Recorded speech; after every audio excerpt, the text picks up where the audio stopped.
Ici, on nous parle, vous voyez, le pays qui vivait dans le ténèbre et qui était dans l'ombre de la mort. Et voit une grande lumière. Quand la lumière vient, la lumière, c'est ça la parole.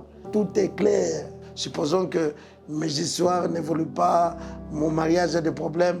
Il faut que Dieu puisse m'éclairer. Muswahili ça sonne bien. Mungu anyangazie nijue ni kitu kan kile kiko nafanya bintu abiendelee. Il faut que Dieu puisse m'éclairer. C'est ça la lumière là qui vient.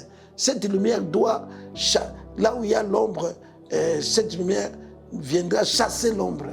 Et puis, on ne peut pas parler de l'esprit de mort sans passer par l'esprit de l'ombre de la mort. David qui dit dans Psaume 23, le verset 4, il dit « Quand bien même je marche dans la vallée de l'ombre de la mort, je ne crains aucun mal. Quand ta houlette et ton bâton me rassurent. » Sur le plan prophétique, Dieu a prévu que tout chrétien doit passer par l'ombre de la mort. C'est-à-dire quoi?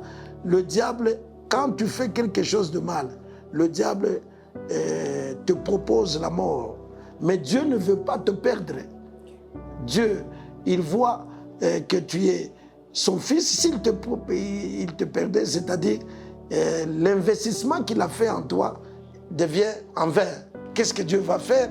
Dieu envoie son fils. C'était une méthode que Dieu avait déjà préparée avant même la fondation du monde. C'est ça, 1 Pierre 1, 18 à 19. Dieu avait déjà préparé, Dieu déjà, je l'avais donné dans l'un de mes enseignements, notre Dieu n'a pas commencé le jour de création, non. Avant la création, Dieu a conçu. C'était un Dieu concepteur et il a conçu. Après avoir conçu, c'est alors maintenant qu'il vient préparer. Dans la conception, Dieu savait que l'homme qu'on a envoyé ici sur terre sera trompé par le diable. Et quand il sera trompé par le diable, au lieu que le diable puisse le gagner, puisse le tuer, nous, comme nous avons investi dans l'homme, qu'est-ce que nous avons fait? Nous devons préparer d'avance, avant même la fondation, avant la création. Dieu avait préparé que Jésus devrait venir pour sauver cet homme qui devrait pécher.